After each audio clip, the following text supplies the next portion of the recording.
한참 선거 기간이고 그래서 많이 안 오실 거라고 생각하고 여기서 했는데 좀 더 큰 데서 할 걸 그랬나 봐요. 준비한 퇴임의 즈음한 의장님의 모두 말씀부터 먼저 듣겠습니다. 네, 언론인 여러분 반갑습니다. 그동안 고마웠다는 인사로 제 말씀을 시작해야 할 것 같습니다. 돌아보니 지난 2년이 하루도 그냥 지나간 일이 없었던 것처럼 느껴집니다. 그만큼 복잡하고 큰 일이 많았는데 취재하고 보도하시느라 언론인 여러분들이 모두 고생 많으셨습니다. 이제 임기를 하루 남겨두고 있습니다. 여야 갈등이 아주 가파른 가운데서 임기를 시작했습니다. 비상계엄, 탄핵, 조기 대선 또 정권 초기에 개혁 국면에서 국회에 주어진 역할, 감당해야 될 책임이 컸고 시간이 어떻게 갔는지도 모르게 2년이 다 지나갔습니다. 어느 때보다도 복잡하고 중요한 시기에 국회의장으로서 일할 수 있어서 큰 영광이었습니다. 그야말로 격변과 격동의 한가운데 한복판에 있었던 것 같습니다. 갈등과 대립도 컸지만 그런 가운데서도 적지 않은 변화, 성과를 만들어 오지 않았나 생각합니다. 임기를 시작하며 의욕적으로 세운 계획들이 있었는데 역정 과제를 94.9% 달성을 했습니다. 참고 자료를 보시면 알 수 있을 겁니다. 몇 가지로 정리해 볼 수 있을 것 같습니다. 역시 첫 번째는 12.3 비상계엄에 맞서서 민주주의를 수호하고 헌정 질서를 회복한 것입니다. 국가적 위기 상황에서 국회가 헌정 질서 회복을 주도했고 대내외적으로 국회에 대한 신뢰도가 높아졌습니다. 국회 역사에서도 의미 있는 변화였고 저로서도 큰 보람이었습니다. 계엄 해제뿐만 아니라 그 후 조기 대선까지가 아주 험난했습니다. 전례 없는 일들이 많다 보니 헌법 해석의 공백에 부닥칠 때마다 신중하고 치열한 판단의 과정을 거쳐 대처했습니다. 대체로 큰 흠결 없이 틀리지 않은 판단을 했다는 것이 이후 헌법재판의 결과를 통해서도 확인되었습니다. 뿌듯한 점입니다. 비상계엄이 국제사회에 준 충격을 완화하고 대외 신인도를 높이기 위해 의회 외교에 집중적인 노력을 기울였습니다. 친서도 보내고 초당적인 특별 방문단도 파견하고 접견도 대폭 늘렸습니다. 한국 상황을 이해하고 안심시킬 수 있었다는 반응이 많았습니다. 비상계엄 해제 바로 다음 날부터 조기 대선까지 제가 직접 만난 각국 지도자와 주요 인사만 72개국 101명입니다. 그렇게 쌓은 신뢰가 이후 해외에서 우리 기업들의 애로사항을 해결하는 데도 도움이 됐고 큰 성과를 낼 수 있었습니다. 우리 기업의 경쟁력과 혜택이 유지되도록 법 개정 방향을 전환하는 일, 10년도 넘는 미수금 2,400억 원을 해결한 일, 신규 부지 임대료 지급 유예, 해외 진출 체류 요건 완화 등을 성사시킨 일도 기억이 납니다. 그것도 자료로 첨부했습니다. 둘째, 국민 주권 정신을 국회 공간에서부터 구현하고자 했습니다. 국가적 위기를 극복한 힘은 국민에게서 나왔습니다. 국민 주권 정신과 그 역사성을 국회 공간에 새기고 국민께 열려있는 국회를 만들기 위해서 공을 들였습니다. 민주주의 상징석, 헌법 제1조를 새긴 국회의사당 정문, 독립기억광장과 임시의정원 기념정원은 위대한 우리 국민에 대한 존경의 상징물이기도 합니다. 요즘 이곳들이 국회를 찾는 분들의 사진 명소가 됐다고 합니다. 뿌듯합니다. 민의의 전당인 국회가 국민들께 더 친근한 공간이 될 수 있도록 국회 마당을 열어서 광복절 전야제, 입법 박람회를 개최했습니다. 돗자리 영화제, 점심시간 버스킹 같은 프로그램도 시작했습니다. 국민들이 더 자주, 더 편안하게 오가는 국회라야 국민의 국회라고 생각합니다. 셋째, 국회 본연의 기능을 강화하고 확장해 왔습니다. 사회적 격변기이자 복합위기 시대에는 다양한 이해 당사자들의 갈등이 커질 수밖에 없습니다. 국회가 갈등의 중재자이자 조정자로서 역할을 넓혀야 합니다. 국회 사회적 대화로 그 일을 본격화했습니다. 노사 5단체가 전부 참여해서 AI 시대 산업 경쟁력 강화와 제도방 노동자들의 보호 방안을 도출했습니다.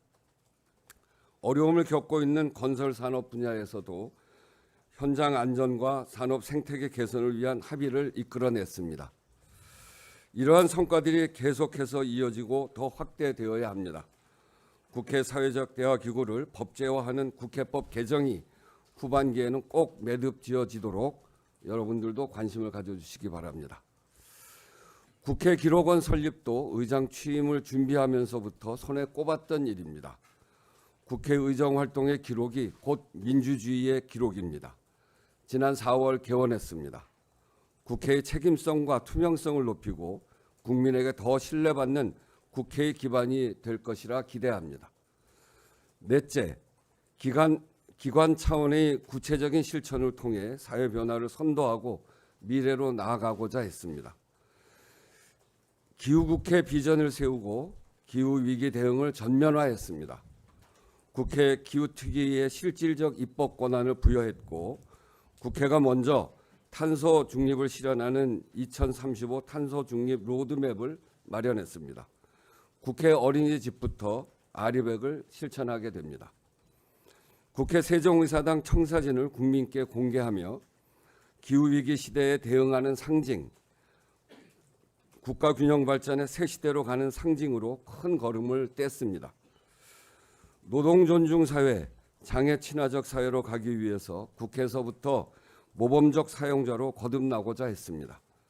수어 통역사와 국회 방송 작가의 직접 고용을 추진했고 장애인 고용 확대와 시설물 접근성을 강화했습니다. 개헌이 성사되지 못한 것은 정말 아쉽습니다. 그러나 새롭게 큰 흐름은 만들어졌습니다. 국민투표법을 개정해서 절차적 걸림돌을 해소했고 성사 가능성을 높이기 위한 새로운 접근을 제안했습니다. 국민적 합의가 높은 것부터 시작하는 단계적 개헌에 국민적 공감대도 넓어졌습니다. 후반기 국회에서는 반드시 개헌 특위를 구성하고 결실을 볼 수 있도록 언론의 역할도 기대합니다. 다섯 번째, 꼭 필요한 입법을 진전시켰습니다. 20일의 전반기 국회 법안 처리율 30.2%는 국민들 보시기에 부족한 성적표입니다만 내용을 보면 의미 있는 성과도 적지 않습니다. 전세사기 특별법, 노란봉투법, 가맹사업법, 생명안전기본법처럼 국민의 절박한 요구가 쌓여온 법안들도 있었고 상법, AI 기본법, 반도체 특별법처럼 나라의 미래 경쟁력을 위해서 꼭 필요한 법안들도 처리했습니다. 법안 처리 과정에서 진통이 큰 적도 많았습니다. 다만 반걸음이라도 앞으로 나아가야 한다고 판단했습니다.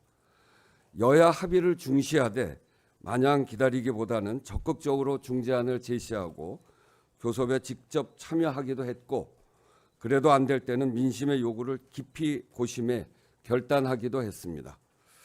18년 만에 개정한 국민연금법처럼 의장의 중재가 여야 합의로 이어진 때도 있었고 전 정부에서 최혜병 국정조사나 최근에 국민투표법처럼 의장이 본회의 처리에 나선 때도 있었습니다. 압도적으로 많았던 무제한 토론도 주어진 조건 속에서 하나씩이라도 매듭을 짓기 위한 과정이었습니다. 그러다 보니 국회의장의 중립에 대한 여러 말씀도 있었습니다. 만약에 중립을 여야 양편의 가운데서 가만히 있는 것이라고 한다면 앞으로 국회는 점점 더 어려워지게 될 것이라고 생각합니다. 여야 갈등이 점점 더 일상화되는 상황에서 쉬운 길로만 가거나 아무런 진척도 없을 수도 있습니다. 국민이 원하는 국회는 문제를 해결하는 것입니다. 우선은 여야 합의가 가장 중요합니다만 어떻게든 민심의 방향으로 해법을 찾는 것이 지금과 같은 정치 구조에서 국회의장의 역할이라고 생각합니다. 제 나름대로는 현장 방문이나 면담 일정을 최대한 하고 불가피한 경우가 아니면 현장 민원실을 계속하는 것도 그래서입니다. 민심과 현장에 발붙이고 있어야 국민과 국익이라고 하는 가치 실현, 문제 해결을 위한 최적의 지점으로 들어갈 수 있다고 믿습니다. 여야 갈등 정쟁의 수준이 너무 격해지고 있어서 걱정입니다. 39년 만에 개헌 기회를 문 앞에서 놓친 것도 그 여파지요. 진영 나누기가 자리 잡은 환경을 비롯해 여러 어려움이 있습니다만 그런 어려움을 풀어내면서 국민의 삶이 더 나아지게 만드는 것이 정치하는 보람이라고 생각합니다. 임기 초에 태도가 리더십이다라는 말씀을 드렸습니다.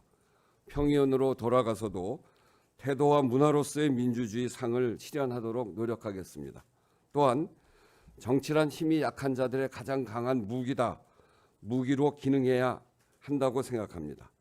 일한 만큼의 대가를 받고 억울한 꼴 당하지 않는 민주주의 너머의 민주주의, 국민의 삶으로 입증되어지는 민주주의를 실현해 가기 위해 기우제 지내듯 마침내 이루어질 때까지 최선을 다해 노력하겠습니다.